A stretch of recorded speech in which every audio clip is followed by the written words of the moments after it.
தொடர்ச்சியாக இந்த மாதம் முழுவதும் நான் சொன்னேன், கர்த்தர் நம்ம வசனம் தியானிக்க போகிறோம் என்று. கர்த்தர் கொடுத்த வாக்குத்தத்தம் நீதிமொழிகள் 8:35. எல்லோரும் எடுத்துக்கொள்ளும். 770வது பக்கம். யூடியூப்பில் ஆல்ரெடி 1ஆம் தேதி மெசேஜும் முதல் வார மெசேஜையும் அப்லோட் பண்ணியிருக்கேன், பாருங்கள். நீதிமொழிகள் 8:35 பக்கம் 770. எல்லாரும் சேர்ந்து வாசிப்போமா? என்னை கண்டடைகிறவன் ஜீவனை கண்டடைகிறான், கர்த்தரிடத்தில் தயவும் பெறுவான். கிருபையுள்ள பிதாவே இயேசுவே, இந்த வசனத்தை கொண்டு இந்த மாதம் எங்களுக்கு ஆண்டவரே கர்த்தாவே தயவை ஆண்டவரே கர்த்தாவே பெறுகிற மாதமாக எங்களுக்கு வாக்கு பண்ணியிருக்கிறீர். போதும், இந்த வார்த்தையிலிருந்து எங்களோடு பேசும், அடியனோடு பேசும், அடியனை மறைத்து நீர் வெளிப்படும். இயேசுவின் நாமத்தில் ஜெபிக்கிறேன் பிதா, ஆமென். இந்த செய்தியிலிருந்து நாம் என்னை கண்டடைகிறவன் ஜீவனை கண்டடைகிறான் என்று, அதுக்கு பிற்பக்கத்தில் இருக்கிற கர்த்தரிடத்து தயவையும் பெறுவான் என்று நாம் பார்த்து கொண்டிருக்கிறோம். இன்னொன்று ஃபஸ்ட் பார்ட்டுக்குள்ளே போல இந்த 2வது ஞாயிற்றுக்கிழமையாக இருக்கிறபடினாலே இப்போவும் நாம் receive favour from the Lord என்று நாம் கர்த்தரிடத்து தயவை பெறுவான் என்று நாம் பார்க்க போகிறோம். For the one who finds me find life and receives favour from the Lord. கர்த்தருக்கு ஸ்தோத்திரம் உண்டாவதாக. என்னோடு கூட இந்த நம்ம எப்படியாவது இந்த மாதம் நம்ம எல்லாரும் கர்த்தருடைய தயவை நாம் பெற வேண்டும். கர்த்தரிடத்தில் தயவை நாம் பெறுகிறவர்களாய் காணப்பட வேண்டும். அல்லேலூயா. எத்தனை விசுவாசிக்கிறீங்க? இந்த மாதம் என்ன வேணும்? இந்த மாதம் நமக்கு கர்த்தரிடத்துலேருந்து தயவை பெறுகிற ஒரு மாதமாக இருக்க வேண்டும். ஏன்னா மே மாதம் என்றது ஒரு தேவையுள்ள மாதம். அந்த மாதத்தில் உங்களுக்கு செலவு அதிகம். ஏன்னா லீவு, பிள்ளைகள் உள்ளவங்களுக்கு பிள்ளைகள் இந்த மாதிரி இருக்குது, ஃபீஸ் கட்ட வேண்டியிருக்கு, தேவைகள். ஆனால் கர்த்தர், நான் ஆண்டவர்கிட்ட ஆசீர்வாதமான வார்த்தை கேட்டதுக்கு தயவை கேளுப்பா இந்த மாதத்துக்கு கேட்டு கர்த்தர் தயவான வார்த்தையை தந்தார். அல்லேலூயா. நம்ம தேசத்தில் தான் ஒரு சலுகை கிடையாது. அமெரிக்க தேசத்துலாம் பார்த்திங்கன்னா அங்கே வந்து பார்த்திங்கன்னா ஆகஸ்ட் மாதம் வந்து ஸ்கூல் திறப்பாங்க. எந்த மாதம்? ஆகஸ்ட் மாதம். அப்போது ஆகஸ்ட் மாதம் வந்து நீங்கள் வீடு மாறினீங்கன்னா உங்களுக்கு நல்ல ஆஃபர் கிடைக்கும். அதான் நிறைய பேர் என்ன பண்ணுவாங்கன்னா வீடு ஷிஃப்டிங்க்கு ஆகஸ்ட் வரைக்கும் வெயிட் பண்ணுவாங்க. ஆகஸ்ட் மாதம் என்னன்னா அப்பார்ட்மெண்ட்ஸ் போனீங்கன்னா அவங்க 6 மாதம் உங்களுக்கு ஃப்ரீயாக தருவாங்க. அந்த மாதிரி ஒரு சலுகை எல்லா இடத்துலையுமே, பர்ச்சேஸ் பண்ணுற எல்லா இடத்துலையுமே உங்களுக்கு என்ன இருக்குன்னா ஆஃபர் கிடைக்கும். ஏன் அப்படின்னா ஸ்கூலில் சேர்க்கறதுக்கு எல்லோரும் பேரண்ட்ஸ்லாம் வந்து கமிட்மெண்ட் இருப்பதால யாரும் போய் என்ன பண்ண மாட்டாங்க, வாங்க மாட்டாங்க, செலவு பண்ண மாட்டாங்க. ஏன்னா அவங்க வந்து குடும்பத்துக்காக செலவு பண்ணுறதுக்காக இருக்கிறதுனால பிஸ்னஸ்லாம் ரொம்ப டவுனாக இருக்குது. அதனால் யார் ஆரம்பித்தா தெரில. ஆகஸ்ட் மாதம் சலுகை மாதனால எல்லாருமே ஆகஸ்ட் மாதம் வீடை ஷிஃப்ட் பண்ணுவாங்க. மோஸ்ட்லி வீடு ஷிஃப்ட் பண்ணுறவங்களாம் ஆகஸ்ட்டில் வச்சுப்பாங்க. ஏன்னா நல்லா ஒரு 6 மாதம் ஃப்ரீ ரெண்ட் கிடைக்கும். ஸோ 3 மாதம் ஃப்ரீ ரெண்ட் கிடைக்கும். அந்த இயரை பொறுத்த வரைக்கும் 2 வருஷம் போட்டிங்கன்னா 6 மாதம், 1 வருஷம் போட்டிங்கன்னா 3 மாதம், அந்த மாதிரிலாம் ஆஃபர் கிடைக்கும். கேள்விப்பட்டீங்களா? வீடு வாடகையார ஆஃபர் கொடுத்ததை என்னங்க கேள்விப்பட்டீங்களா இல்லையா? வீடுக்கு ஆஃபர், ஒரு வாடகை வீடு போகிறீங்க, உங்களுக்கு வாடகை வீட்டுக்கு ஆஃபர் தராங்க. உங்களுக்கு 3 மாதம் வாடகை இல்லை அப்படின்னு யாரும் சொல்லியிருக்காங்களா? 6 மாதம் தான் வாடகை சொல்லியிருக்காங்களா? ஆமாம், 6 மாதம் சேர்த்து அட்வான்ஸ் கூட கேட்டு வாங்கியிருக்காங்க. அப்படி தெரியல, அது நம்முடைய நாட்டின் கலாச்சாரம். இப்போது கர்த்தர் இந்த மாதம் நமக்கு ஒரு தயவுள்ள மாதமாக இருக்கும்படி கர்த்தர் கிருபை செய்வார். அப்போது கர்த்தர் நம்ம மேலே தயவாக இருக்கிறதுக்கு நாம் எப்படி இருக்க வேண்டும்? நாம் எப்படி இருந்தால் கர்த்தர் மேலே தயவாக இருப்பார். அதுதான், நாம் எப்படி இருந்தால் கர்த்தர் நம்ம மேலே தயவாக, அதுதான் நமக்கு வேணும். கர்த்தர் நம்ம மேலே தயவு இருந்தால் போதும், மனுஷ தயவு எல்லாம் தானாக கிடைக்கும். அப்போ என்னோட கூட நாளிலே கூட நான் ஆண்டவர் கிருபையினால் வசனம் எடுத்து வச்சேன். நேற்று நைட்டு ஆண்டவர் எனக்கு ஒரு லூக்கா எழுதின சுவிசேஷம் 7ஆம் அதிகாரத்தை காண்பித்து இதிலிருந்து பேசும்படியாக என்ன சொன்னார். லூக்கா 7ஆம் அதிகாரம் பேஜ் நம்பர் 88 புதிய ஏற்பாடில், அதில் 4ஆவது வசனத்தில் நீங்கள் வாசிப்பீங்கன்னா நாங்கள் ஒரு வார்த்தை சொல்லப்பட்டிருக்கோம் பாருங்கள். அவர் இயேசுவினிடத்தில் வந்து அவரை கருத்தாய் வேண்டிக் கொண்டு, நீர் இந்த தயவு செய்கிறதுக்கு அவன் பாத்திரனா இருக்கிறான். இப்போ ஒரு தயவை நமக்கு ஆண்டவர் செய்வதற்கு வசனம் என்ன சொல்லுது? நம்ம எப்படி இருக்கணுமா? சொல்ல மாட்டீங்களா? பக்கத்தை பார்த்து சொல்லுங்க, எப்படி இருக்கணும்? பாத்திரமா, வேதி. நீ இந்த தயவு செய்வதற்கு அவன் பாத்திரமானா. யார் சொல்றான்னா அவனே போய் சொல்ல, நான் இந்த தயவு செய்யறதுக்கு நான் பாத்திரம்னா செய்யுங்க அப்படின்னு சொல்ல, மற்றவங்க சொல்கிறாங்க. என்ன சொல்கிறாங்க? நீ தயவு செய்வதற்கு அவன் பாத்திரன். அப்போ நம்ம பாத்திரவானா இருப்பதற்கு மற்றவங்க என்ன பண்ணோம்? நம்ம பாத்திரவானா நம்ம பார்க்கணும். நம்ம பாத்திரவான் என்று worthy person அப்படின்னு சொல்லணும். ஒன்றும் இல்லை, இப்போ பிள்ளைங்க பாஸ் பண்ணிட்டாங்க, நல்ல மார்க் எடுத்துட்டாங்க. அப்போது பக்கத்தில் இருக்கவங்க என்ன சொல்லுவாங்க? கஷ்டப்பட்டு படித்தான், நல்ல மார்க் எடுத்துருக்கிறான் அப்படின்னு சொல்லுவாங்க. அவன் அந்த மார்க் எடுக்கிறதுக்கு நல்ல பாத்திரவான். அவன் கஷ்டப்பட்டு இன்டர்வியூக்கு ப்ரிப்பேர் பண்ணால் இந்த வேலை அவனுக்கு கிடைச்சதுக்கு ஒரு பாத்திரவான். அவன் கஷ்டப்பட்டு தேடனா, ஒரு நல்ல ஒரு வீடு வாங்கணும்னு தேடனா, ஒரு நல்ல வீட்டுக்கு குடியேறணும்னு தேடனா, அவனுடைய பிரயாசத்துக்கு கிடைச்சது. இதுக்கு அவன் பாத்திரவான். அதான் பாத்திரவான்னா அதுதான். It's a worthy person. இப்போது இந்த அதிகாரம் நீங்கள் 1லேருந்து 10 வரைக்கும் நீங்கள் பார்த்தீங்கன்னா அந்த அவன் பாத்திரவானாக இருந்தான். பாத்திரவானாக இருக்குத மற்றவங்க பார்த்தோம். நம்ம வாழ்க்கையில் எப்போவுமே நம்மளை பார்க்கும்போது யாருமே நம்மளை பாத்திரவானாய் நம்மளை வந்து பேசணும், நம்மளை பற்றி சொல்லணும், நம்மளை பற்றி நினைக்கணும், நமக்காக நிற்கணும், நமக்காக ரெக்கமெண்ட் பண்ணணும். அப்படி ஒரு வாழ்க்கையை நம்ம வாழ்ந்தோம்னா நிச்சயமாக இயேசுடைய தயவு நமக்கு கிடைக்கும். ஹல்லேலூயா! எத்தனை இயேசு தயவு வேணும்? கர்த்தர் ஸ்தோத்திரம். அப்போது இந்த 10 வருஷத்துக்குள்ளே நம்ம வேகமாக கடந்து போகிறோம். இங்கே ஒரு 2 சம்பவம் காணப்பட்டிருக்கு. ஒன்று பாத்திரவானாய் காணப்பட்டிருக்கு. இன்னொன்று யாருக்காக அந்த பாத்திரவான் ஆண்டவருடைய தயவு வேணும்னா 2வது வசனம் சொல்லப்பட்டிருக்கு. அங்கே 100க்கு அதிபதியாகிய ஒருவனுக்கு பிரியமான வேலைக்காரன் வியாதிப்பட்டு மரண அவசியம் இருந்தான். அப்போது அவன் எதுக்கு பாத்திரவானாக இருந்தான்னா இயேசு விட்டு தயவுபெற பாத்திரவானம் தான். ஆனால் தயவுபெற பாத்திரவான யாருக்காக அப்படின்னா பிரியமான வேலைக்காரன். இந்த 2 சம்பவங்களை நாம் நாளை தியானிக்க போகிறோம். இப்போ முதலாவதாக சொல்லும்போது த சர்வன்ட் வாஸ் டியர். அவன் அந்த கூட இருக்க வேலைக்காரன் அவன் பிரியமான வேலைக்காரன். பிரியமான வேலைக்காரன். உங்களுக்கு தெரியும், நாம் ஒரு ரெக்கமெண்டேஷன் போகிறதுக்கு, நாம் நன்மை பெறுவதற்கு நாம் எப்படி இருக்கோம்? பிரியமான ஒருவர்களாய் காணப்பட வேண்டும். பிரியமானவனாக காணப்படும். பிரியமான வேலைக்காரர், பிரியமான பிள்ளைகள், பிரியமான மனைவிகள், பிரியமான சொல்ல மாட்டீங்களே வராதே வாயில் ஹஸ்பண்டு. ரொம்ப யோசிக்கிறாங்க பாருங்க, அப்படின்ற மாதிரி இருக்கு. அது மாதிரி பிரியமான சொந்தங்கள் அப்படி பிரியமான அப்படி இருக்குமானா நாம் நமக்காக இயேசுவிடத்தில் தயவு பெறுவதற்கு அங்கே ஒரு ஆள் வரும். ஆமென். பிரியமானவளாய் காணப்பட வேண்டும். பாட்டு மாத்திரம் போட பாருங்க, என்னது யார் பண்ண? பிரியமானவரே அப்படி உன் ஆத்துவாழ்வது போல கதை சொப்ப உன்னோட வாழ்க்கை எப்படி இருக்குன்னா ஒரு பக்கம் பாத்திரவானாக இருக்கிறதும் ஒரு பக்கம் பிரியமானவனாக இருக்க வேணும். ஹல்லேலூயா! அப்போது பார்த்தீங்கன்னா அந்த சர்வன்ட் வாஸ் a dear, பிரியமான வேலைக்காரனாக இருந்தான். உண்மையாகவே அவன் ஒரு பிரியம் இல்லாதனா இருந்தான்னு வச்சுங்களேன், என்ன பண்ணியிருக்க மாட்டார் அவர்? ஏசு வீட்டுக்கு அவன் கேட்டிருக்க மாட்டார். அவனுக்காக எப்படா அவன் ஒளிவான்னு விட்டுருப்பார். ஆனால் அவன் பிரியமான இருந்தபடினால, ஒரு வாலிபனாக இருந்தபடினால அவன் அந்த இடத்துல ஆண்டவரத்தில் தயவு கேட்க போனான். நீங்கள் 2வது பார்த்தீங்கன்னா அடுத்த வருஷத்தை வாசிச்சிங்கன்னா 3ஆம் வருஷத்தில் அவன் இயேசுவை குறித்து கேள்விப்பட்ட போது த centurion hurt report of Jesus மரக்கல். அந்த 100க்கு அதிபதி, உங்களுக்கு தெரியல, 100 பேருக்கு மேலே உள்ள அதிகாரி அவன். அதான் 100க்கு அதிபதி, ரோமனுடைய அவன் சோல்ஜர். எல்லா சோல்ஜருக்கும் அவர் அதிகாரியாக இருக்கிறான். அதான் சென்ச்சுரியன்வாங்க. அதை 100 சென்ச்சுரி 100. அப்போது அவன் இயேசு குறித்து த centurion hurt report of Jesus மரக்கல். இயேசு செய்த அற்புத அடைகள்லாம் பார்த்து அவனுக்கு என்ன வந்துருச்சுன்னா தன் வேலைக்காரனையும் சுகமாக்கும். இயேசு பற்றி கேட்டான். நம்ம இங்கே பார்த்தோம், என்னை for the one who finds me find life.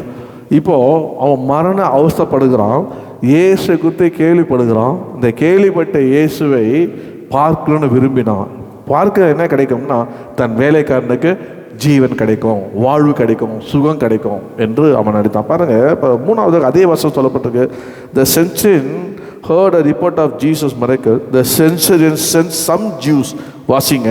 அவர் இயேசு குறித்து கேள்விப்பட்ட போது அவர் வந்து தன் வேலைக்காரனை குணமாக்க வேண்டும் என்று அவரை வேண்டிக் கொள்ளும்படி யூதருடைய மூப்பரை அவரிடத்தில் அனுப்பினார். The centurion sent some Jews elders.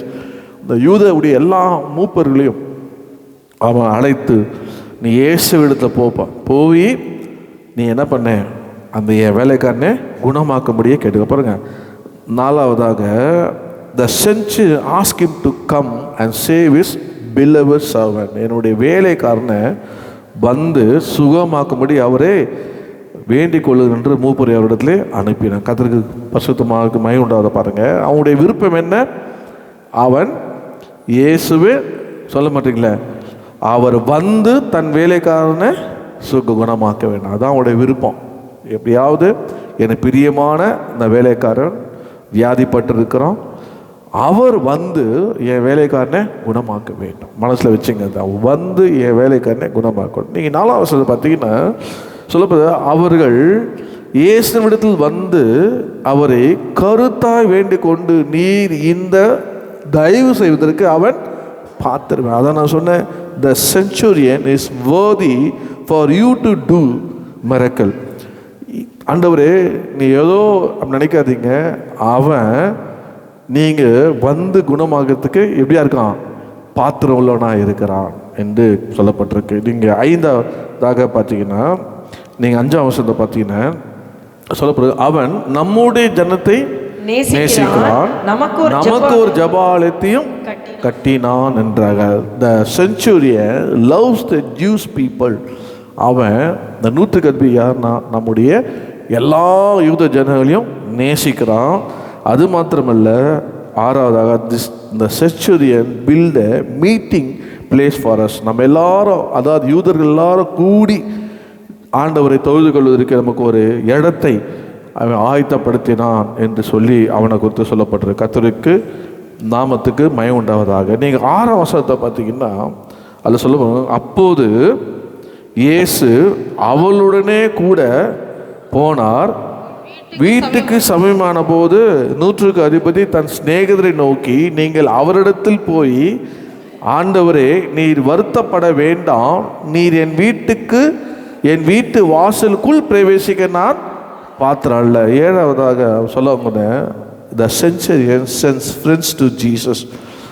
அவன் தன்னுடைய நண்பர்களை ஆண்டவருக்கு அனுப்பினான். பாருங்க, அவன், நீங்கள் உங்களுக்கு தெரியும், நம்ம சொன்னேன் 4ஆம் வசனத்தில் அங்கே சொல்லப்பட்டது அவன் பாத்திரன்.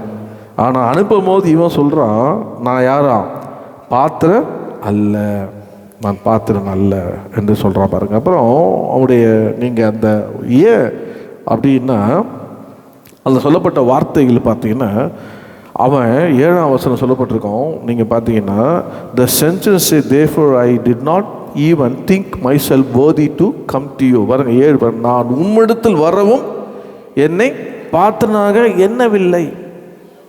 போதும், நான் உம்மிடத்தில் வருவதற்கும் என்னை பாத்திரம் எண்ணவில்லை என்று சொல்லி முதல்ல என்ன ரிக்வெஸ்ட் பண்ணான் அப்படின்னா, என்ன ரிக்வெஸ்ட் பண்ணான், இயேசு வரணும் அப்படின்னு ரிக்வெஸ்ட் பண்ணான். 2வது ரெக்கமெண்டேஷன் என்ன சொல்லுது, அவன் பாத்திரன்.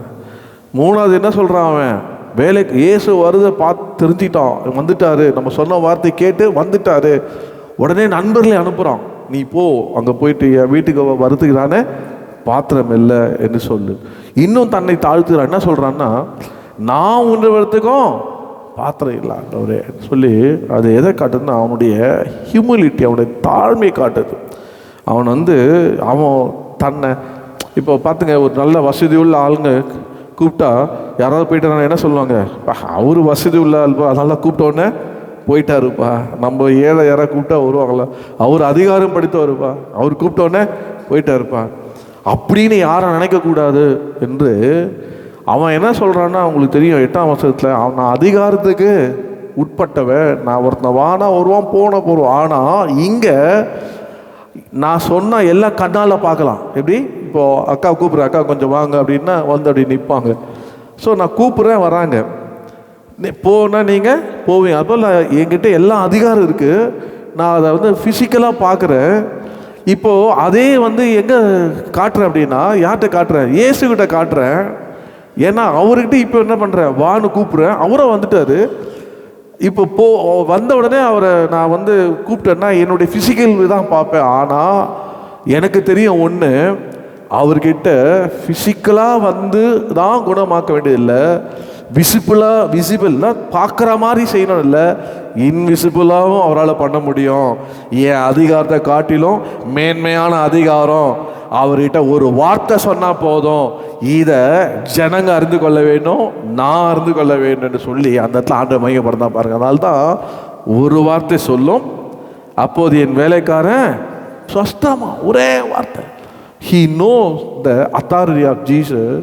அவன் அதை ஜனங்களுக்கு வெளியரங்கமான வந்து ஃபிசிக்கலாக வந்து செய்கிற அந்த பாத்திரவானாய் அவன் காண்பித்தா பிரயோஜனம் இல்லை.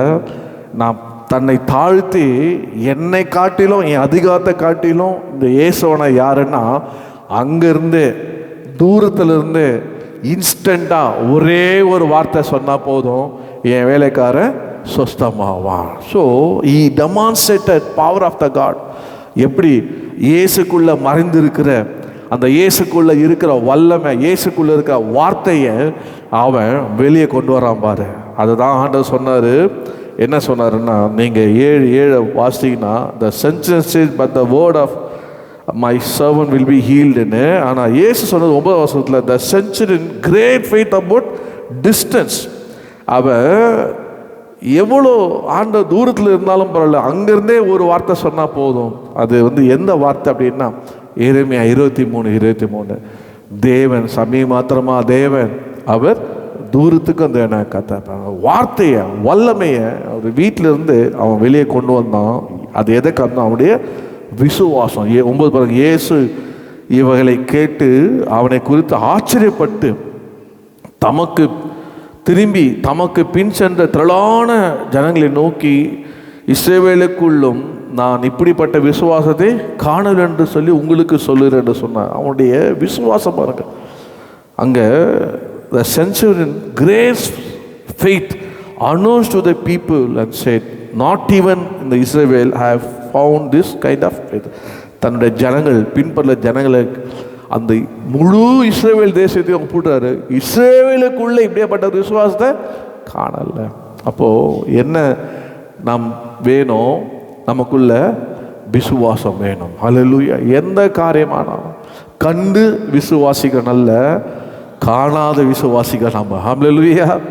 எல்லா சூழ்நிலையும் பார்த்து ஆண்டவர் விசுவாசிகள் அல்ல. எந்த சூழ்நிலையில் எவ்வளோ டிஸ்டன்ஸாக இருந்தாலும் நம்ம கவலை இல்லை. நாம் செய்ய வேண்டியது, நம்முடைய ஆண்டவர் விசுவாசித்தா போதும், அந்த வார்த்தை வெளியே வரும். அந்த வார்த்தை சுகத்தை கொண்டு வரும், அந்த வார்த்தை விடுதலையை கொண்டு வரும். வார்த்தை இந்த நேரத்தில் ஒன்று எனக்கு ஞாபகம் வருது.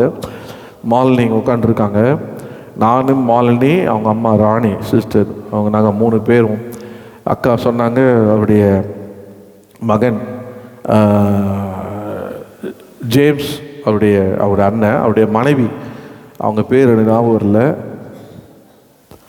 ஜேம்ஸுடைய மனைவி உடம்பு சரியாமல், பக்கத்தில் சொல்லுங்கள், உடம்பு சரியாமல் அவங்க வீட்டில் இருக்காங்கப்பா, அதனால் நான் போய் பார்த்துட்டு வந்தேன். ரொம்ப குட்டி ஆயிட்டாங்க, அதனால் தேர்வாலான்னு தெரியல அப்படின்னு சொல்லி சொன்னாங்க.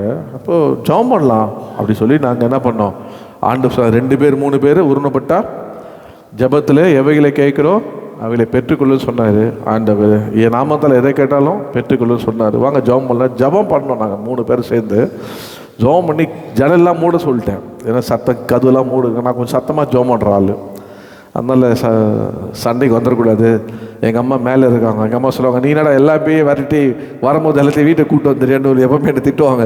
எல்லா பேயும் ஓடிட்டு வந்துடுற, அது வரும்போது பின்னாடி வீட்டுக்குள்ளே வந்துடுறான்னு அதை உட்காந்து நான் வரட்ட வேண்டியதுன்னுவாங்க.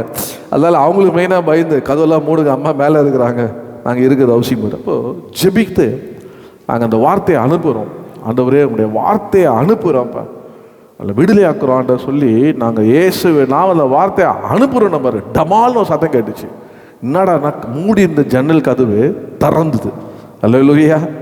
டமால். அப்போவே நாங்கள் நினச்சிட்டோம் கர்த்தர் வார்த்தையை அனுப்பிட்டார். அல்லேலூயா. அடுத்த நாள் அக்கா போய் பார்த்த உடனே இந்த நேரத்தில் இந்த மாதிரி என் மேலே வந்து ஒரு அபிஷேகம் வல்லமை இறங்கி நான் எழுந்து உட்கார்ந்தேன், சுகமாயிட்டேன் அப்படின்னு. ஹல்லேலூயா. நம்முடைய ஆண்டவர் பாருங்க, அவருடைய வார்த்தை மாறாதது, அவர் மாறாதவர். ஆனால் நமக்குள்ளே என்ன இருக்க வேண்டும்னா விசுவாசம் இருக்க வேண்டும். நீங்கள் யாருக்காக நீங்கள் என்ன முயற்சி எடுத்தாலும், உங்கள் குடும்ப ரட்சிப்புக்காகவா, எந்த காரியமான விசுவாசத்தோடு ஜெபிக்கணும். அதெல்லாம் விசுவாசம் உள்ள ஜெபம் பின்னாச்சுக்கணும். விசுவாசிக்கணும். நீங்கள் விசுவாசத்தோடு நீ பாருங்க, அவன் விசுவாசித்தான் பாருங்க.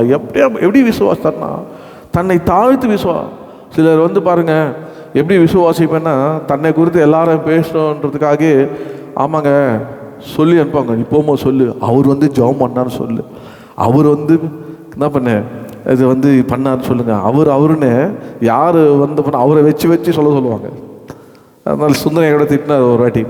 ஒரு அம்மா வந்துச்சு, அவர் வந்தாரா, அவர் பாடினாரா, அவர் பேசினாரா, அவர் இது பண்ணாரா, நிறுத்தம், ஏசு சுகம் கொடுத்தாரு சொல்லிட்டு போவோம், இல்லை அவரா சுகம் கொடுத்தாரு அப்படின்னு கடிந்து கொண்டார் அங்கேயே சபை மக்கள் முன்னாடி. இப்போது ஏன்னா சுகம் கொடுத்து கர்த்தர். இப்போது அவர் பாருங்கள், நம்ம என்னன்னா அவன் பாருங்கள் தன்னை தாழ்த்தினான். ஆனால் நீங்கள் வந்து தொட்டு சுகமாக்கினோடனே உங்களுக்கு நான் காணிக்கையோ சாப்பாடோ கொடுத்துக்கலாம் கவனிக்கிறது, உங்களை பார்க்குறது எல்லாம் ஓகே. ஆனால் நான் உங்களை நீங்கள் வந்துட்டீங்க, பார்த்துட்டேன், என் வார்த்தைக்கு கேட்டு நீங்கள் வந்துட்டீங்க, அதுவே எனக்கு வந்து எப்படி இருக்கு, ஐயோ நான் பாத்திரம் இல்லைன்றேன், என் வீட்டுக்கு நான் உங்ககிட்ட வர்றதுக்கும் பாத்திரம் இல்லை, ஆனால் ஒரே வார்த்தை சொல்லுங்கள் போதும் சொல்லாமல் பாருங்கள், அதுதான் ஒரு விசுவாசம். அல்லேலூயா. நீ சொல்கிறேன், நீங்கள் ஆண்டவரே இன்னைக்கு ஒருவேளை நான் உங்களை பார்க்க முடியாமல் இருக்கலாம், ஆனால் விசுவாசிக்கிறேன், நான் விசுவாசிக்கிறவர் இன்னாரென்று அறிந்திருக்கிறேன். அல்லேலூயா.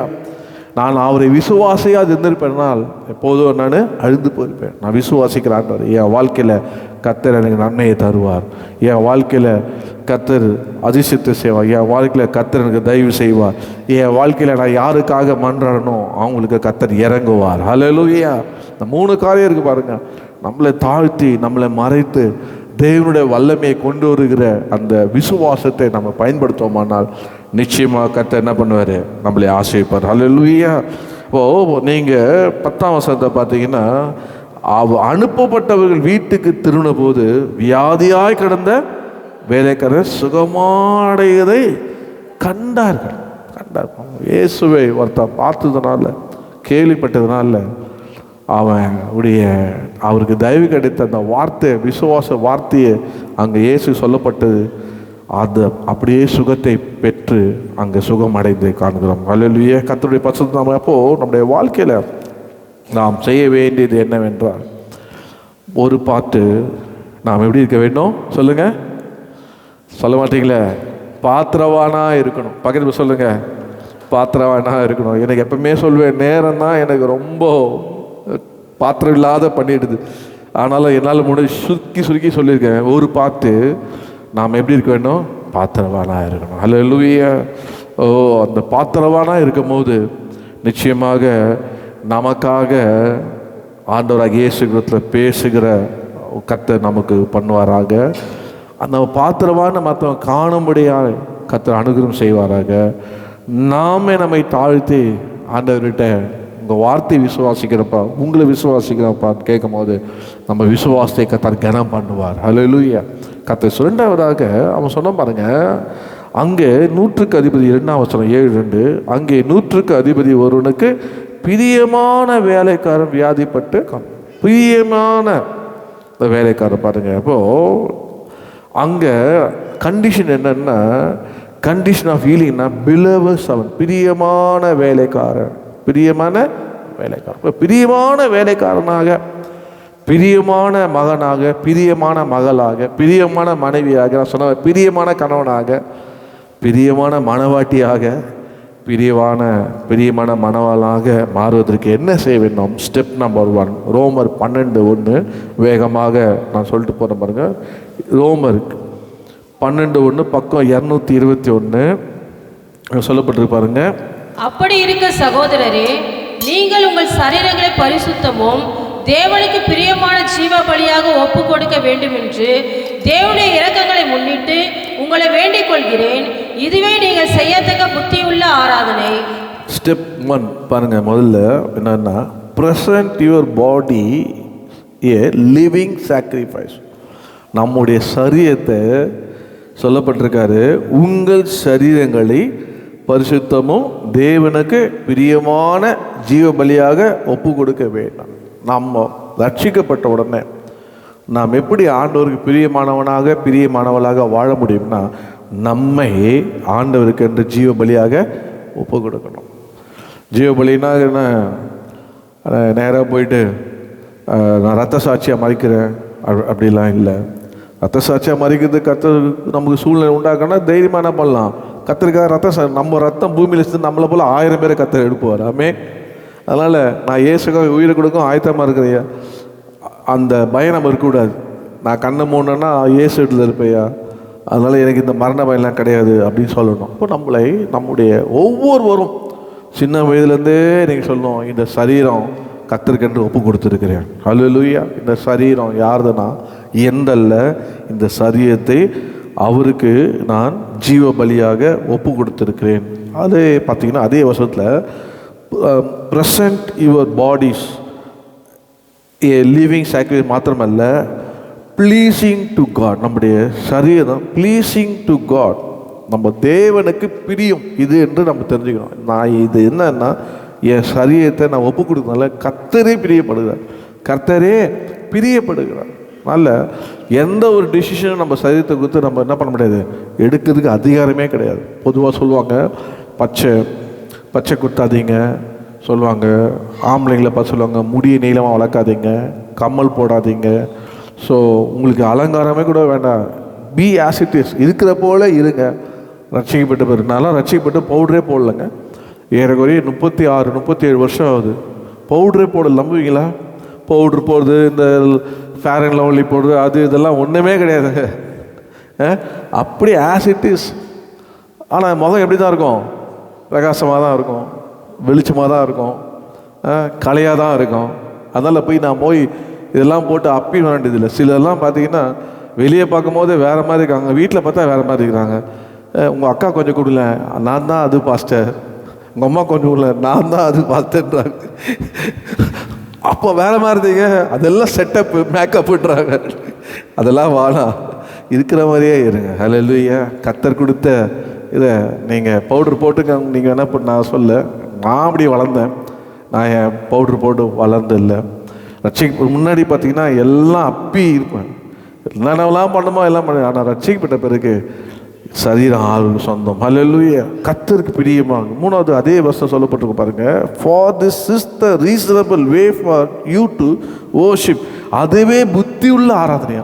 நான் கர்த்தருக்கு எப்படி பிரியமாக இருக்கணும், கர்த்தர் எப்படி என் ஆராதனை ஏற்றுக்கொள்வார்னு என்னையே நான் ஜீவ பலியாக ஒப்பு கொடுக்குறேன். ஹல்லேலூயா. ஃபாதர் பாடப்படுறாங்க, அது என்ன ஜீவ பலியாய், நான் பழைய பாட்டு இருக்கோம், ஒப்பு கொடுக்குறேன் அப்படின்னு சொல்லி ஜீவ பலியாக ஒப்பு கொடுத்து வாழும் போது அது கர்த்தருக்கு பிரியமாக இருக்கும். அதுவே நாம் ஆண்டு செய்கிற புத்தி உள்ள ஆராதனை. கர்த்தர், ஆண்டவரை நீ பிரியப்படுகிறீரா, என் மேலே நீ பிரியப்படுகிறீரா, என் சரீரத்தில் நீ பிரியப்படுகிறீரா என்று சொல்லி நம்மை கேட்டு, எது இதனால் நான் செய்து புத்தி உள்ள ஆராதனையா, அந்த ஆராதனை உங்களுக்கு பிரியமாக இருக்குதா என்று கர்த்தரை கேட்க நம்ம என்ன பண்ண ஒப்பு கொடுக்கணும். இப்போது 2வதாக பாருங்கள், ஸ்டெப் நம்பர் 2. முதல்ல சொன்ன ஸ்டெப் நம்பர் என்னன்னா, நம்ம எப்படி பிரியமானவனாக இருக்க வேண்டும்னா, நம்ம சரீரத்தை அவருக்கு ஜீவ பலியாக ஒப்பு கொடுக்கணும். அதுவே அவர் பிரியமான, present your bodies pleasing to God. 3வதாக நான் சொன்னேன், இதுதான் நம்முடைய ரீசனபிளாக இருக்கணும் கர்த்தரை ஆராதிக்கிறது, இதுதான் நம்முடைய தகுதியாக இருக்கணும், இதுதான் கர்த்தரை ஆராதிக்கிறது அவருக்கு உகந்தியாக இருக்கும் என்று நம்ம சொன்னோம். 2வது ஸ்டெப் நம்பர் 2 பாருங்க, 2வது வருஷத்தை வாசிங்க. நீங்கள் இந்த பிரபஞ்சத்திற்கு ஒத்த வேஷம் தெரியாமல் தேவனுடைய நன்மையும் பிரியமும் பரிபூர்ணமான சித்தம் என்னதென்று பகுத்தறியத்தக்கதாக உங்கள் மனம் புதிதாகிறதுனாலே மறுரூபமாகுங்கள். பாருங்க, இங்கே சொல்ல பாருங்க, but the continuously be transformed by the renewing of your minds. Continuously நம்ம என்ன பண்ணோமா, transform by the renewing. அதாவது ரிவைனிங்னா பொதுவாக மாதம் நீங்கள் இப்போ பால் வாங்குறீங்க வச்சிங்களேன், அந்த பால் கார்டு என்ன பண்ணணும், நீங்கள் ரெனியூ பண்ணணும். அப்போ தான் அடுத்த மாதம்லாம் பால்காரன் வீட்டில் போய் நீங்கள் பால் வாங்க முடியும். ரெனியூ பண்ணணும். இன்சூரன்ஸ், பைக் இன்சூரன்ஸ், உங்கள் எந்த இன்சூரன்ஸ் ஆனாலும் ஒரு வருஷத்துக்கு முடிஞ்சிடும், இல்லை 2 வருஷம் 3, அப்புறம் நீங்கள் என்ன பண்ண ரெனியூ பண்ணணும். போல் நாம் என்ன பண்ணோம்னா கண்டினியூஸ்லி நம்மளை என்ன பண்ணோம்னா நம்ம ட்ரான்ஸ்ஃபர் ஆகிறதுக்கு நம்மளே ரெனியூ பண்ணணுமா, நம்முடைய மனதை புதிதாக்க வேண்டும். சொல்லணும், ஆண்டவரே பழையது போல் இல்லை, நான் உங்களுக்கு பிரியமாக இருப்பதற்கு நான் என்ன பண்ணேன், இந்த உலகத்துடைய எதுவும் நான் பண்ணாமல் கர்த்தருக்கு நன்மை பிரியும் பரிபூர்ண சித்தம் இன்னதென்று பகுத்தறியத்தக்க என் மனதை புதிதாக்குங்கப்பா. என்னை அப்படியே என் ஸ்பிரிட்டை ரெனியூ பண்ணுங்க, என்னை மறுரூபமாக்குங்க சொல்லி வாழ்க்கையில் மறுரூபமாகணும். டிரான்ஸ்ஃபர்மேஷன் இருக்கணும்.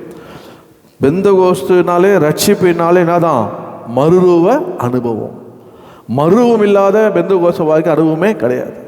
வாழ்க்கை மறுரூபமாக வேண்டும், மனது மறுரூபமாகணும், ஆளு மறுரூபமாக வேண்டும். ஒரு மறுரூபம் நம்முடைய வாழ்க்கையில் காணப்பட வேண்டும். இயேசு கூட தம்முடைய சீஷரில் மலை மேலே கொண்டு போய் அவர் முன்பாக மறுரூபமாக்கப்பட்டார். ஸோ அவங்க அப்படியே ஆச்சரியப்பட்டாங்க. அவர் அப்படியே சூரியனை போல பிரகாசித்தாராம். நம்ம ஒவ்வொரு நாளும் அந்த மறுரூபமாகனா எப்படி இருப்போமா, பிரகாசிப்போம். நம்முடைய ஆண்டவர் யார், எந்த மனிதனும் வந்து பிரகாசிக்கிற மெய்யான ஒளி. வாழ்க்கையில் பிரகாசமே இருக்கக்கூடாது. நான்லாம் ஒரு காலத்தில் சினிமா பாட்டு கேட்பேங்க, 10 மணி ஆனால் பழைய காலத்து பாட்டு கேட்பாங்க. அதில் பாடம், எக்ஸ்கியூஸ் மீ மன்னிச்சிடுங்க, ஒளிமயமான எதிர்காலம் வாழ்க்கையில் உண்டு அப்படின்ட்டு அப்படி பாடுவோம். ஆனால் அதோட அன்றைக்கி நைட்டோட போச்சு. ஆனால் என்னைக்கு இயேசு வாழ்க்கையில் வந்தாரோ ஆண்டவர் பிரகாசிக்க செய்தார். ஹல்லேலூயா. ஸோ அப்போ நம்முடைய வாழ்க்கையில் மறுரூபம் ஆகிக்கொண்டே இருக்கும். வீட்டில் சொல்லணும், பரவாயில்லையே, நல்ல மெச்சூரிட்டியை பார்க்குறேன், நல்ல சேஞ்சு பார்க்குறேன், உன்னுடைய நல்ல மைண்டை பார்க்குறேன், உன்னுடைய எல்லா லைஃப் ஸ்டைலும் ஸ்பிரிச்சுவல் ஆவிக்குரிய மறுரூபத்தை நான் பார்க்குறேன், உண்மையாகவே நான் பார்க்குறேன்னு சொல்லத்தக்கதாக நம்மளுடைய லைஃப் மாறிக்கொண்டே இருந்தாங்க. நம்ம ஒவ்வொருவரையும் நீங்கள் வீட்டில் கேட்டிங்கன்னா, நான் எப்படி இருக்கேன் ரசிக்கப்பட்ட பிறகு, ஆமாம் ரசிக்கப்பட்ட வித்தியாசம் ஒன்றுமே தெரில அப்படின்னு சொல்லக்கூடாது. இன்னும் கொஞ்சம் இறங்கி சொல்லணும்னா, இதெல்லாம் வந்து ரசிக்கப்பட்டுச்சு பார் அப்படின்னு சொல்லக்கூடாது. அந்த ரட்சிப்பு ஆண்டவர் என் மேலே எவ்வளோ தயவா, அவர் என் மேலே தயவு வைத்தனால்தான் பாடுறோம் பாருங்க, உன் தயவால் நான் வாழ்கிறேன். வாழ முடியாமல் இருந்தோம், அவர் தயவு கிடைச்சி நம்ம வாழ்கிறோம். கர்த்தர் நம்ம வாழ வைத்தப்போ நம்ம மறுரூபமாக்கப்பட வேண்டும். மறுரூபமாக்கணும். எப்படி மறுரூபமாக்க வேணும்னா, உங்கள் சரீரத்தை ஜீவபலியாக வச்சுக்க பாருங்க, அப்போ தான் மறுரூபமாக்க முடியும். சில பாருங்க, நானும் எவ்வளோ ட்ரை பண்ணுறேன் பாஸ்டர், கண்ட்ரோல் பண்ண முடியல. ஏன் கண்ட்ரோல் பண்ணல? நீ ஏன் கண்ட்ரோல் பண்ணுற உன் சரீரத்தை? புரியுதுங்களா? நான் கோவத்தை கண்ட்ரோல் பண்ண பார்க்குறேன், கை நீளக்கூடாதுன்னு கண்ட்ரோல் பண்ண பார்க்குறேன், என் வாய் நீளக்கூடாதுன்னு கண்ட்ரோல் பண்ண பார்க்குறேன். இது கண்ட்ரோலே இல்லாமல் எலும்புது. ஏன் எலும்புது அப்படின்னா, அது எங்கே இல்லை, அது எங்கே கொடுக்கல சொல்ல மாட்டீங்களே, சரீரத்தை ஆண்டவர்கிட்ட கொடுக்கல. அதனால தான் என்ன பண்ணுறது, மாம்சம் எலும்புது, கை உயருது, வாய் நீளுது. வேற என்ன சொல்லலாம், சிரிக்கிறாங்க. மாம்சம் எலும்புது, கை நீளுது, இல்லை கை உயருது, வாய் நீளுது, மாற்றி சொல்றீங்க பாருங்க. அப்போது ஜீவ பலியை ஒப்பு கொடுத்தீங்கன்னா நீங்கள் என்ன சொல்லுவீங்க, நான் கோவப்படுறதுக்கு நான் யார், நான் கை நீட்டி அடிக்கிறதுக்கு நான் யார், நான் ஆல்ரெடி ஒப்பு கொடுத்துட்டேன். நான் எதுக்கு டென்ஷன் ஆகணும், நான் எது இதெல்லாம் கேட்டு நான் ஏன் அப்செட் ஆகணும்? அது மலையை பார்த்து நாயே அழைச்சிட்டு போ, அப்படிதான் இன்னும் அது பார்க்கும். இது என்னது, ஏன் இப்படி இருக்கேன்னா, நான் இல்லை, எனக்குள்ள இயேசு இருக்கார். பயம் வந்துடும். இப்போ யாரை திட்டுறா சொல்ல மாட்டீங்களே, உங்களுக்குள்ள இருக்கிற இயேசுவே திட்டுறா, பயம் வந்துடும். நான் இல்லைப்பா, எனக்குள்ள யார் இருக்கிறா, இந்த பாடி சரீரத்தை ஆண்டவர் கொடுத்துட்டேன், அதனால் நான் இல்லை, இயேசு. அப்போ அடுத்த வாட்டி யோசிப்பான், ஐயோ இவனை அடிச்சா இயேசு அடித்த மாதிரிப்பா, இவனை திட்டினா இயேசு திட்டினா மாதிரிப்பா. அந்த உணர்வு அவனுக்கு வந்துடும். அவனை என்ன ஆகிடுவான், உங்களோட சேர்ந்து மறுரூபம் ஆகிடுவான், அவளை உங்களோட சேர்ந்து மறுரூபம் ஆகிடுவான். இப்போ நம்முடைய மறுரூப வாழ்க்கை நம்ம நம்மளை புதுப்பித்து கொண்டே இருக்கணும் தேவ சமூகத்தில். அதுதான் தேவ சமூகத்தில் ஆண்டவர் ஜபத்துக்கு கொண்டு போனார். மேலனா ஜபம். நம்ம எதை புதுப்பிக்கணும்னா ஜபம் தான் புதுப்பிக்கும். ஆண்டவர் சமூகத்தில் போயிட்டு ஆராயும் ஆண்டவரே, என்னை ஆராய்ந்து பாரும், நான் எப்படி இருக்கிறேன் ஆண்டவரே சொல்லி ஆண்டவர்கிட்ட புதுப்பிக்கும். கர்த்தர் சொத்த பாருங்க. அடுத்தது பாருங்க, அந்த 2ஆம் வசனத்தை சொல்லுவோம். so that you may be able to determine what God will, what is proper, pleasing and perfect.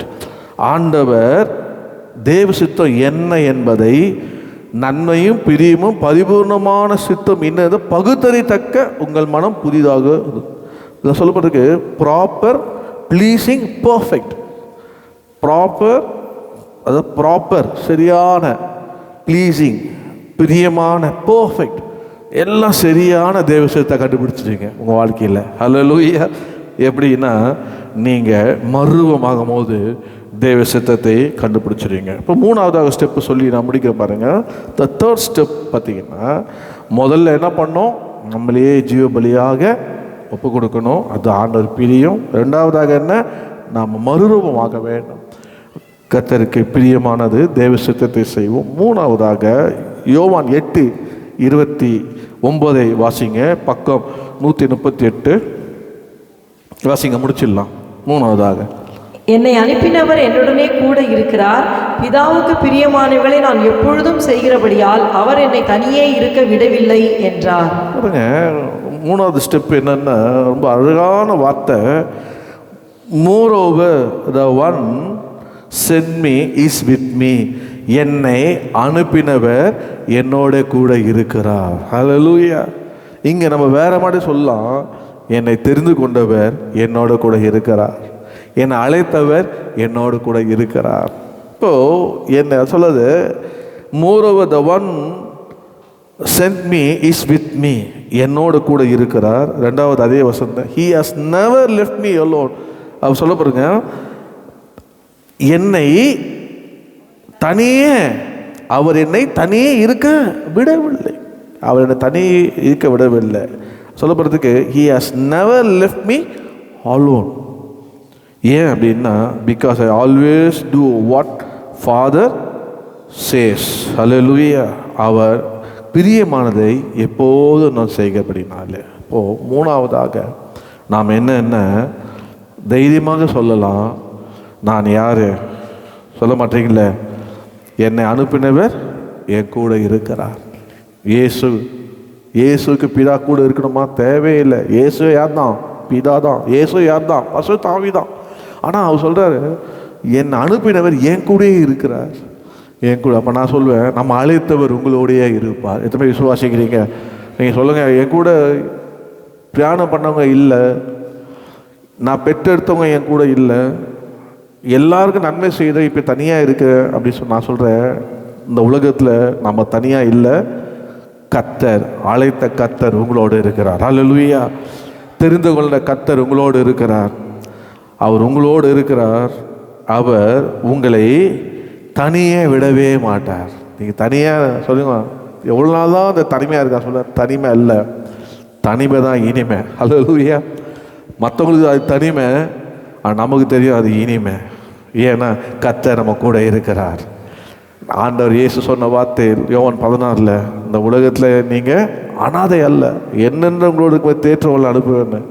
அவர் என்னோடு கூட இருக்கிறார். ஏன்னா நான் பிதாவுக்கு பிரியமானவர்களை நான் எப்போதும் எப்போதும் அவர் பிரியமான, எப்போதும் செய்ய முடியுமா? எப்பொழுதும் செய்யணும், செய்ய ட்ரை பண்ணணும். பிள்ளைகளை எப்போதும் அப்பாவுக்கு பிரியமாக செய்ய முடியுமா? செய்யணும். எப்போதும் இந்த குவாலிஃபிகேஷன் பாருங்கள். அவர் என் கூட இருக்கிறார், அவர் என்னை தனியாக விடலை. ஏன்னா நான் எப்போதும் அவர் பிரியமானதை செய்கிறேன். அல்லேலூயா.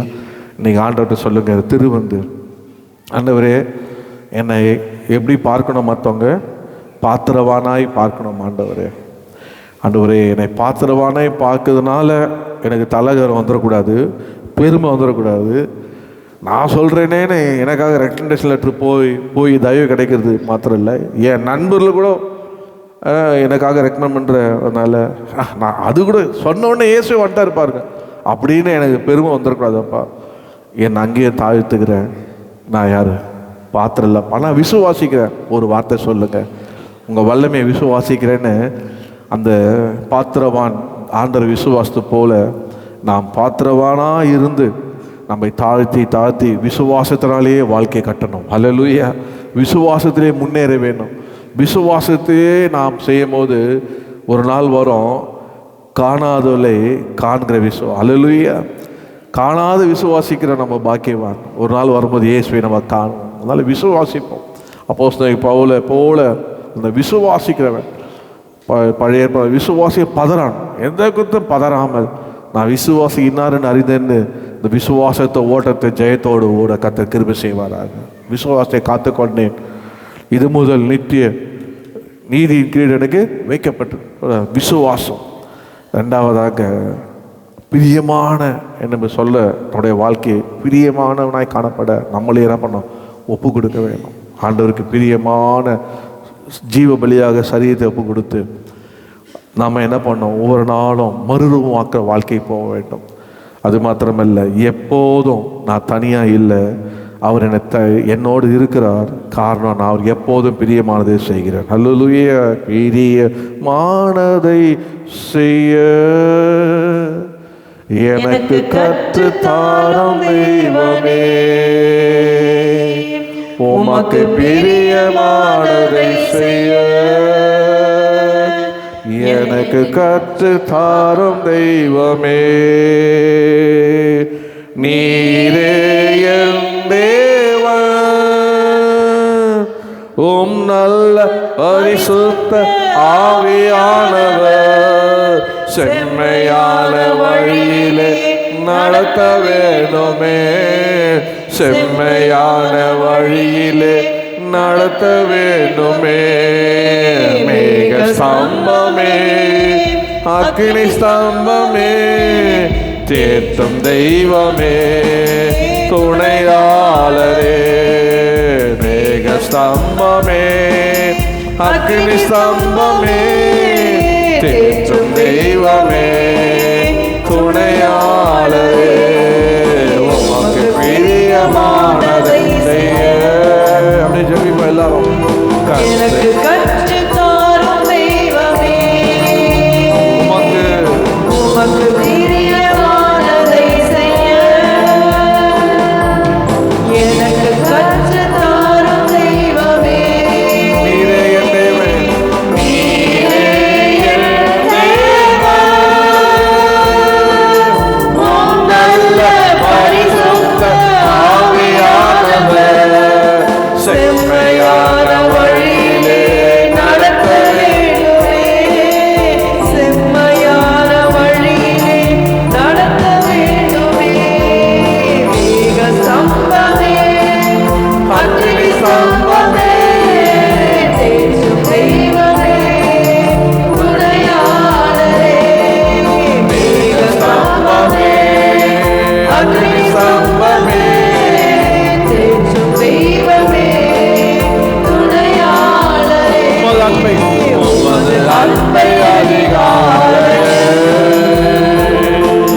காண செய்யும் கருணை நேசரே, உமது அன்பை அதிகாரமே காண செய்யும் கருணை நேசரே. உம்மையே நம்பியுள்ளேன், நீரிடமாம் நல்ல பாதைகளை தினந்தோறும் காட்ட வேண்டும் திவ்யநாதரே, தினந்தோறும் காட்ட வேண்டும் திவ்யநாதரே. அன்பின் சிகரமே, ஆறுதலே, அழைக்கும் தெய்வமே, ஆறுதலே. அன்பின் சிகரமே, அழைக்கும் தெய்வமே, ஆறுதலே. எனது ஏக்கமே, எனது பிரியமே, எனது பாசமே, எனது ஆசையே, எனது ஏக்கமே, எனது பிரியமே, எனது பாசமே, எனது ஆசையே. என்னாகும் 24:1 இஸ்ரவேலை ஆசீர்வதிப்பதே அவருக்கு பிரியம். அல்லேலூயா. ஆண்டவர் உங்களையும் என்னையும் அவர் ஆசீர்வதிக்க அவர் எப்பவுமே அவருக்கு பிரியம். இஸ்ரவேலை ஆசீர்வதிப்பதே கர்த்தருக்கு பிரியம். அல்ல, நாம் அவருக்கு பிரியமாக வாழ்வோமானால் எப்போதும் அவர் நம்மளை ஆசீர்வதிப்பார். இந்த 2வது வாரத்தில் நான் உங்களை சொல்கிறேன், தைரியமாக சொல்கிறேன், ஆண்டவரே இது வரைக்கும் அபாத்திரனாய் காணப்பட்டேன், என்னை இனி பாத்திரவானாய் மாற்றும் ஆண்டவரே. நான் விசுவாசிக்கிறேன், வெளியரங்கமாய் அல்ல ஆண்டவரே, ஆண்டவரே கண்டு அல்ல ஆண்டவரே, காணாமல் விசுவாசிக்கிறேன். ஆண்டவர் என்னை ஆசீர்வதிப்பார். ஹல்லேலூயா. கர்த்தர் என்னை ஆசீர்வதித்து என் வாழ்வை ஆசீர்வாதமாய் வைப்பார். என் வாழ்வை ஆண்டவர் தாமே அவருக்கு பிரியமான என்னை மாற்றிக்கொண்டே வருவார். அவர் எப்போதும் என் கூட இருக்கிறார். நான் இந்த உலகத்தை தனியாக போராட வேண்டிய அவசியம் இல்லை. நான் தனிமையான ஆளே அல்ல. என்னை அவர் தனியாக விடவே இல்லை. அவர் என் கூட தான் இருக்கிறார். ஏன்னா அவர் எனக்கு அவருக்கு நான் பிரியமானவன். என்னை அவர் ஆசீர்வதிக்கிறார். ஹல்லேலூயா. ஒருவேளை சோர்ந்து போய் பாரப்பட்டு கண்ணீரோட நான் இப்படி எல்லாவற்றையும் நான் சமாளிப்பேன், என்னை யாராவது ஒரு பாத்திரவானா எண்ணுவாங்களா அப்படிலாம் நினைக்கிறானா, ஆண்டவருடைய கண்ணில் நீங்கள் எல்லாம் பாத்திரவானா இருக்கிறீங்க. ஹல்லேலூயா. ஏன்னா அவரே பாத்திரர். அவர் நம்ம ஏற்றுக்கொண்டபடி நம்மை அவர் பாத்திரவானாய் மாற்றி விட்டார். ஹல்லேலூயா. அதனால நீங்கள் எல்லாம் அதை விசுவாசிங்க, அவர் விசுவாசிங்க. ஹல்லேலூயா. எத்தனை பேர் ஜெபம் பண்ண விரும்புகிறீங்க? எல்லாரும் மனங்கள் படிட்டு திருவிருந்துக்காக நம்மளை ஆயத்தப்படுத்துவோம். கர்த்தர்கிட்ட சொல்லுங்க, ஆண்டவரே உம்மை பிரியப்படுத்த எனக்கு உதவி செய்யுங்கப்பா. உமக்கு பிரியமானது இனி செய்ய எனக்கு உதவி செய்யுங்கப்பா. இனி வாழ்கிற இந்த வாழ்க்கை என்னை நான் ஒரு பலியாக ஒப்பு கொடுக்குறேன்ப்பா. என் ஆவி ஆத்மா சரீரத்தை ஒப்பு கொடுக்குறேன். ஆண்டவரே கர்த்தாவே உமக்கு பிரியமானது அது செய்ய என்னை கற்றுத்தாங்கப்பா. ஒவ்வொரு நாளும் என்னை இந்த காரியங்களாம் நான் மாறணும், இந்த காரியங்களாம் மறுரூபமாக்கப்படணும். எனக்கு அனுகிரகம் செய்யுங்க ஆண்டவரே. ஹல்லேலூயா. என்னை காண்கிற உண்மை காணும்படியாக செய்யுங்க ஆண்டவரே. ஹல்லேலூயா. என்னை காண்க உண்மை காணணும், அதுதான் கோல். இயேசுவை என்னிலே காணணும்ப்பா. உங்கள் அன்பை என்னிலே காணணும் ஆண்டவரே. காரணம் அவன் பிரியமாய் ஜீவிக்கிறப்பா. ஹல்லேலூயா. என்னை தகுதிப்படுத்துங்க ஆண்டவரே. ஒவ்வொரு நாள் அதிகாலையில் எழுந்து ஜெபித்து ஆண்டவரே உங்களுடைய அன்பையும் ஆண்டவரே உங்கள் பிரியத்தையும் நான் தெரிஞ்சுக்கிட்டு இந்த உலகத்தில் வாழ எனக்கு உதவி செய்யுங்க ஆண்டவரே. ஹல்லேலூயா. நன்றி அப்பா, நன்றி ஆண்டவரே, நன்றி ஆண்டவரே. இயேசுவின் நாலகு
மாத்திரம் நேசித்து ஓட கிருபை செய்யும் ஆண்டவரே.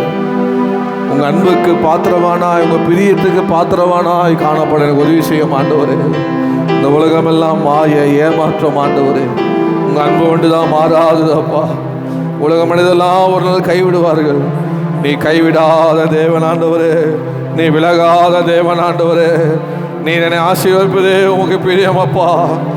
ஹல்லேலூயா. அந்த அன்பினால் நிலத்தை நிரப்புங்கப்பா. என் இயேசு என்னை கைவிட மாட்டார், இயேசு என்னை தனியாக விட மாட்டார். ஹல்லேலூயா. அந்த ஆவியை பெற்றுக்கொள்ளுங்க. ஆவியானவரை பெற்றுக்கொள்ளுங்க.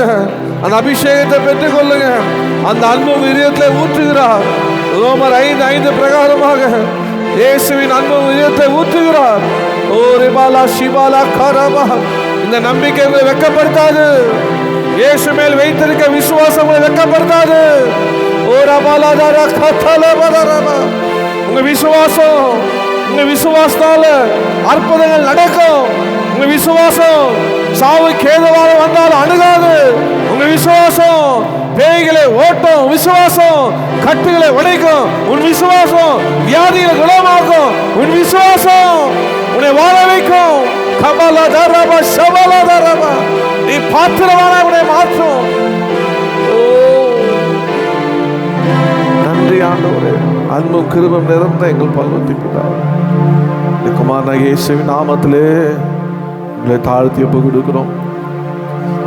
இந்த மாதம் நீ எங்கள் குறித்த வார்த்தை நீதிமொழி 8:32 என்னை கண்டடைகிறவன் ஆண்டவரே ஜீவனை கண்டடைகிறான், கர்த்தரிடத்தில் தயவும் பெறுவான்னு சொன்னீங்களே. இந்த தயவு பெறுவதற்கு எங்களை பாத்திரவானாய் மாற்றுங்க. உங்களை விசுவாசிக்கிறவனாய் மாற்றுங்க. உங்களுக்கு பிரியமானவனாய் மாற்றுங்கப்பா. எங்களோடு பேசுனீங்க, எங்களை ஒப்பு கொடுக்குறோமப்பா. கேட்கறது போல மாத்திரமல்ல, வாழ்க்கையில் ஒரு ரினிவல் எங்களையும் நாங்கள் புதுப்பித்து கொள்ள எங்களுக்கு அணுகருக்க செய்யுங்க ஆண்டவரே. இந்த சரீரம் உங்கள் சரீரம், இந்த ரத்தம் உங்கள் ரத்தம்ப்பா. என்னை நினைவுக்கூறும்படி இதை செய்யணும்னு சொன்னீரு. அன்று நீ நியாயம் தீர்க்கப்படாத இருக்கபடி இன்று இதை நினைவுக்கூர்ந்து செய்யும்படி சொன்னீங்களே. இது எடுக்க கொடுக்க அடியாலே தகுதிப்படுத்துங்கப்பா. இது உங்கள் சரீரமாய் மாற்றுங்க. இது உங்கள் ரத்தமாய் மாற்றுங்க ஆண்டவரே. ஆண்டவரே எங்கள் சரீரத்தோடு உங்கள் சரீரம் இணையட்டும் ஆண்டவரே. என்னை காண்பவர் உண்மை காணட்டும் ஆண்டவரே. எங்கள் ரத்தத்தில் உங்கள் ரத்தம் ஆண்டவரே கலக்கட்டும் ஆண்டவரே. இது தேவ சரீரமாய் மாறட்டும் ஆண்டவரே. இதில் எந்த பலவீனத்துக்கு இடமில்லைப்பா. இதில் இயேசு கிறிஸ்துவின் ரத்தம் கலந்த சரீரம் அப்பா. இது இயேசு கிறிஸ்து சரீரம் கலந்த சரீரம் ஆண்டவரே. இங்கே எங்களை கர்த்தர் மன்னித்து அவர் வருகைக்கு எங்களை ஆயத்தப்படுத்துகிறார். எங்களை ஆயத்தப்படுத்தும் ஒப்பு கொடுக்கிறோம்ப்பா. அந்த ராத்திரி காட்சி கொடுக்கப்பட்ட அந்த ராத்திரியில இது உங்களுக்காக பிக்கப்படுகிற என்னுடைய சரீரமாக இருக்குன்னு சொன்னீங்களே. இது உங்களுக்காக சிந்தப்படுகிற என்னுடைய புது உடன்படிக்கையின் ரத்தம் என்று சொன்னீங்கப்பா. எங்களை தகுதிப்படுத்த கழுவி ஆண்டவரே கர்த்தாவை எடுக்க உதவி செய்யுங்க. தொடர்ந்து எங்களோடு இது நடத்துங்க. துதிகன மகிமையெல்லாம் உமக்கே சொல்லுங்க. இயேசுவின் நாமத்தில் பிதாவே. ஆமென். அப்படியே ஜெபத்தோடு இருங்க. சகோதரி எஸ்தர் அவர்கள் நமக்காக வந்து